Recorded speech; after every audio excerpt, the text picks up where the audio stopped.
Rumah Sakit St. Francis Medical Center, Colorado. Di depan ruangan gawat darurat tampak John sedang berdiri di sana dengan wajah cemas. John mengusap wajahnya dengan frustasi.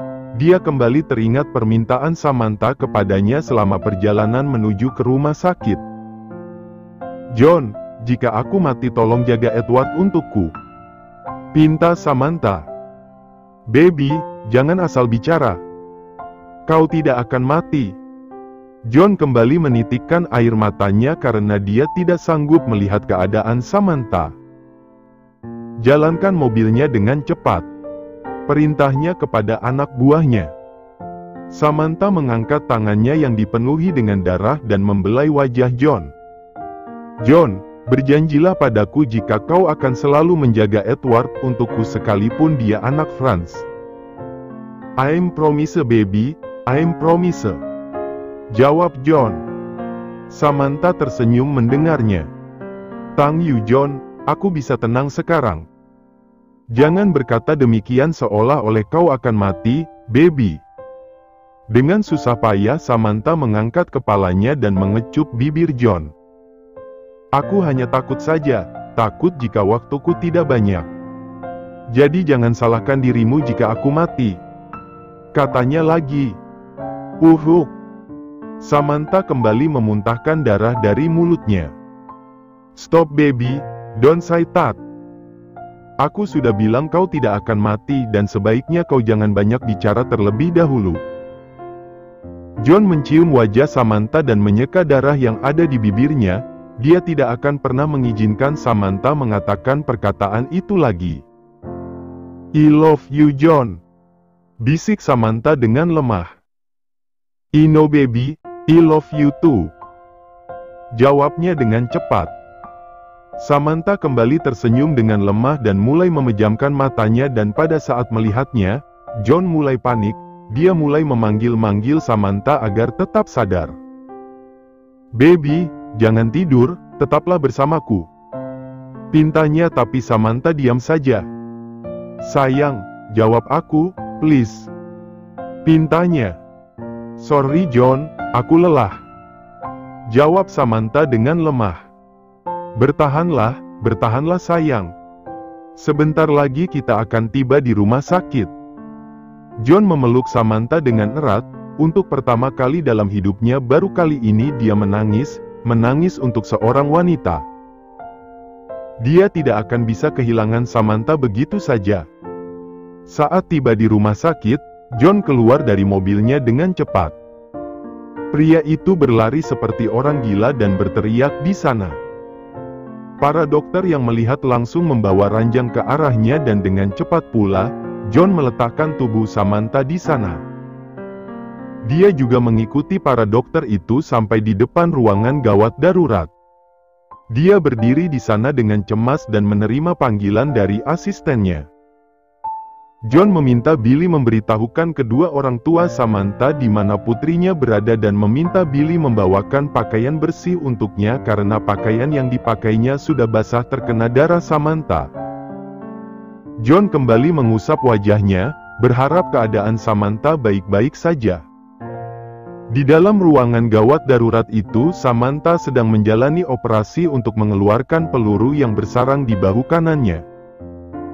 Saat itu Billy berjalan dengan cepat menyelusuri koridor rumah sakit. Setelah menangkap Franz Leonardo dan membawanya, Billy langsung menghubungi bosnya dan menanyakan keberadaan bosnya. Setelah mendapat kabar, Billy segera menuju rumah sakit St. Francis Medical Center yang ada di kota itu. Sesuai dengan permintaan bosnya, Billy membawa pakaian bersih di tangannya. Billy tiba di ruangan gawat darurat dan melihat ke arah seorang pria dengan wajah khawatirnya. Selama mengikuti John, dia tidak pernah melihat bosnya seperti itu, berdiri di sana dan terlihat frustasi. Wanita mana yang bisa membuat bosnya seperti itu? Bahkan Billy sangat tahu jika bosnya tidak pernah berhubungan serius dengan para mantan pacarnya. "Master." Billy menghampiri John dan memanggilnya. John memalingkan wajahnya dan melihat asistennya dengan malas. Ini yang Anda minta. Billy segera memberikan pakaian bersih yang dia bawa kepada bosnya. Bagaimana dengan keadaan di sana? Master, pengacara Tuan Alex memanggil polisi dan saat ini rumah Tuan Alex sedang diamankan oleh polisi. Jelasnya. Apa kau telah membawa Franz Leonardo? Tanyanya pula. Pasti, Master. Aku telah meminta para anak buahku membawa Franz Leonardo kembali ke California dan membawa pria itu ke markas kita. Aku yakin dalam waktu 12 jam Franz Leonardo tidak akan sadarkan diri karena obat bius itu. Aku juga telah meminta Franz Lionel mengikuti anak buahku. Sepertinya dia sudah tidak sabar untuk menghajar Franz Leonardo. Jelas Billy panjang lebar. John mengangguk dan mengambil pakaian bersih yang diberikan oleh Billy. Saat membawa Samantha, John melihat pelipis Samantha yang terluka karena pukulan benda tumpul. Tidak hanya itu, dia juga melihat perut dan kepala Samantha yang membiru. Darahnya kembali mendidih saat membayangkan perlakuan yang harus diterima oleh Samantha dan akan dia pastikan, setelah ini Franz Leonardo akan menerima akibat dari perbuatannya. Billy, katakan pada Franz Lionel, dia boleh menghajar Franz Leonardo sepuasnya tapi jangan sampai mati. Aku akan membuat Franz Leonardo membayar setiap luka yang diterima oleh Samantha dan aku akan membuatnya mati dengan penuh penyesalan karena telah melukai orang yang telah merawat anaknya. Baik, Master. Jawab Billy sambil mengangguk. John segera berlalu dari sana untuk mengganti pakaiannya yang basah oleh darah Samantha, tapi tidak lama kemudian dia kembali di ruangan gawat darurat itu. Lampu masih menyala di sana yang menandakan operasi masih berjalan. John kembali berdiri di sana dengan perasaan cemas, sungguh dia tidak bisa membayangkan jika sampai Samantha mati. Bagaimana nanti dengan dirinya dan Edward? Edward pasti akan sangat terluka jika Samantha tidak ada dan lagi apa yang harus dia katakan pada Edward? Sedangkan dari ujung ruangan, tampak Alex Jackson dengan istrinya berjalan dengan cepat ke arahnya. Wajah mereka tentu saja khawatir, bahkan Anna Jackson menangis menuju ruangan itu. Mereka sungguh tidak menyangka jika putri sematawayang mereka akan mengalami hal itu. John, bagaimana dengan Samantha? Tanya Anna Jackson saat sudah tiba di depan ruangan itu. John hanya menggeleng, lampu ruangan itu masih menyala dan dokter belum juga keluar dari sana. Dad, bagaimana jika Samantha? Anna Jackson menangis dengan pilu dan memeluk suaminya. Jangan khawatir, putri kita wanita kuat. Hibur suaminya. Tapi Dad, sorry Anna, semua ini kesalahanku.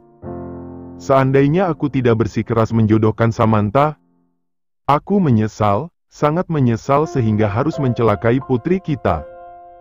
Alex Jackson memeluk istrinya dengan erat dan dalam hatinya menyesal karena selalu ingin menjodohkan putrinya sehingga dia harus mengenal pria gila seperti Franz dan mencelakai putrinya.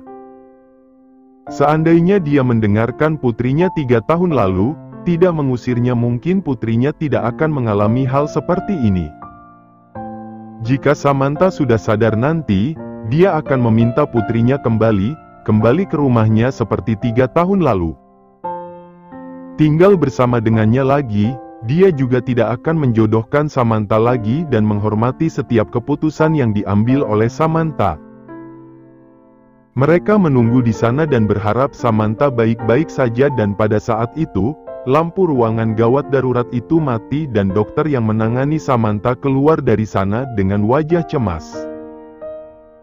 John menggenggam tangan Samantha dengan erat dan memandangi wajah kekasihnya yang tidak berdaya. Alex Jackson dan istrinya juga berada di dalam ruangan itu. Anna Jackson menangis melihat wajah putrinya yang tampak babak belur dan belum sadarkan diri. Putri yang dia jaga sedari dulu, bahkan dia sendiri tidak pernah memukuli putrinya barang sedikit pun. Tapi sekarang, Anna Jackson menangis dan membelai rambut putrinya, Tangannya bergetar saat menyentuh lebam di wajah Samantha.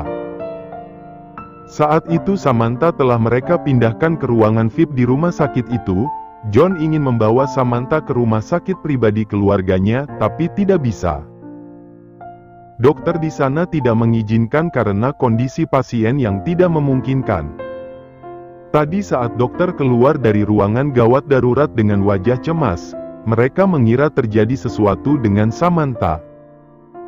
Dengan cepat Alex Jackson dan istrinya menghampiri dokter itu dan bertanya mengenai keadaan Samantha dengan tidak sabar. "Dokter, bagaimana dengan putriku? Apa dia baik-baik saja?" tanya Anna Jackson dengan tidak sabar.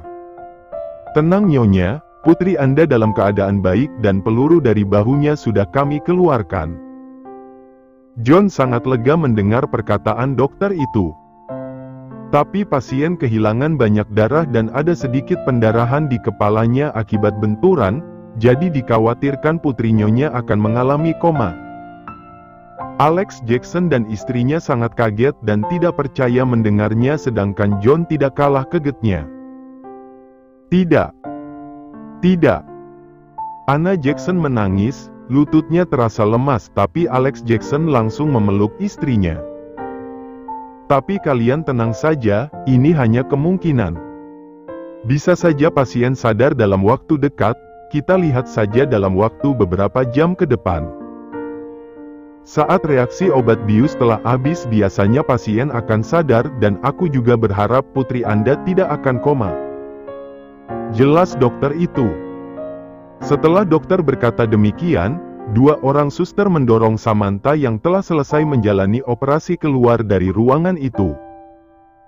Sebelum Alex Jackson meminta, John terlebih dahulu meminta Samantha dibawa ke ruangan terbaik di rumah sakit itu. Dia juga telah bertanya pada dokter tadi, apakah Samantha bisa dia bawa ke California saat itu? Tapi dokter di sana tidak mengizinkan karena keadaan Samantha masih sangat lemah. "Tuan Alex, sebaiknya kau membawa istrimu kembali. Aku akan menjaga Samantha di sini." John merasa iba melihat orang tua Samantha yang tampak lelah. "Tidak John, aku tidak bisa merepotkanmu lebih dari ini," jawab Alex Jackson. "Tenang saja, aku tidak akan merasa direpotkan jika itu menyangkut Samantha."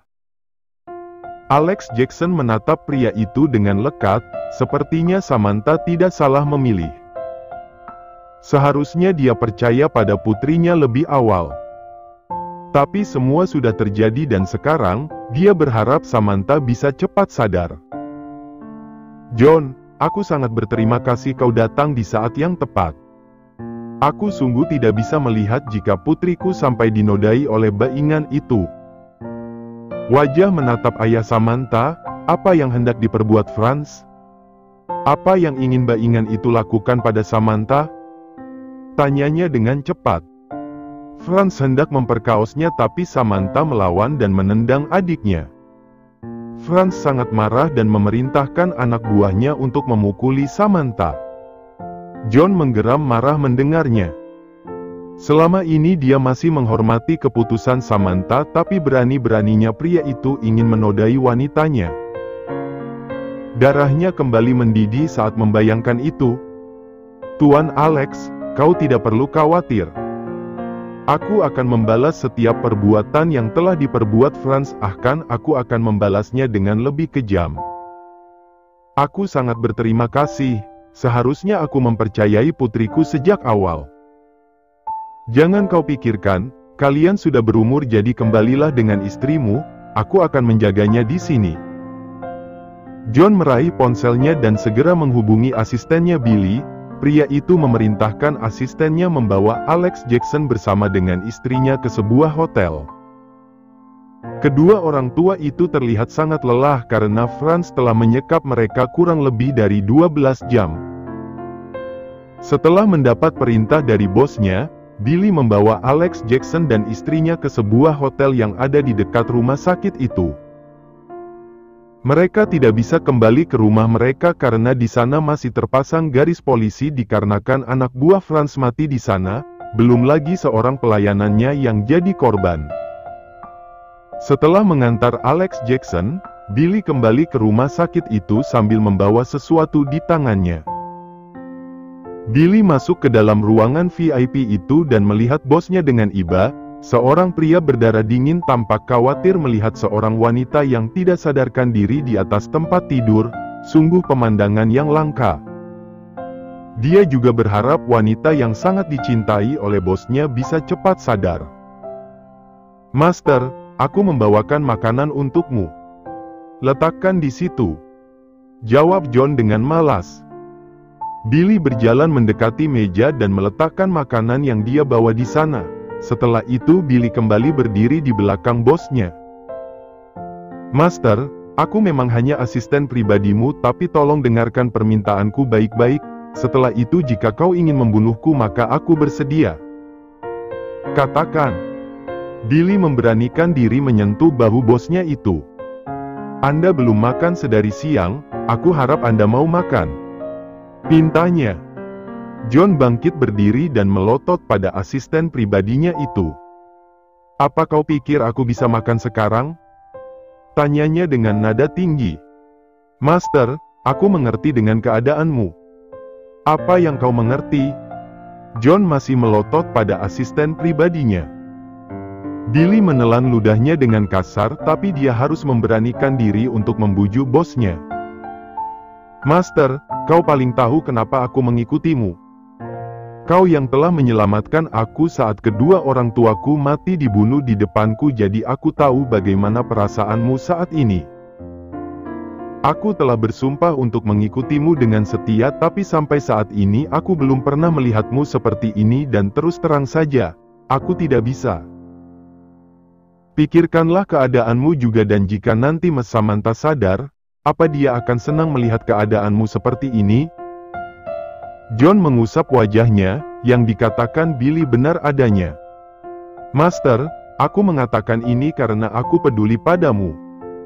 Sebaiknya Anda menjaga diri dan aku juga akan sangat lega melihatnya. Kau tinggal memerintahkan apapun padaku, aku akan menuruti semua perintahmu, tapi satu yang aku pinta darimu, tolong jaga dirimu baik-baik," pinta Billy lagi. John memandangi asisten pribadinya itu dan menepuk pundaknya. "Baiklah, aku akan mengikuti permintaanmu. Thank you, Master." Billy tersenyum senang dan menunduk pada pria itu. John duduk di atas sofa dan mulai memakan makanan yang dibawa oleh Billy untuknya. Billy sangat senang, bosnya mau mendengarkan permintaannya. "Apa jet pribadiku sudah kembali?" "Yes, Master." "Bagus, setelah Samantha sadar aku ingin membawanya ke rumah sakit pribadi keluargaku. Siapkan segala sesuatunya di sana." "Siap, Master." Billy segera memutar langkahnya hendak pergi dari sana. "Billy." Panggilan John menghentikan langkahnya. "Yes, Master." Billy memutar tubuhnya kembali ke arah bosnya, siap menerima perintah selanjutnya. "Kau bisa melakukan perintahku besok, sekarang kau bisa beristirahat." "Siap, Master." Billy tersenyum saat mendengar perintah bosnya. Pria itu keluar dari ruangan itu dengan senyum mengembang di wajahnya.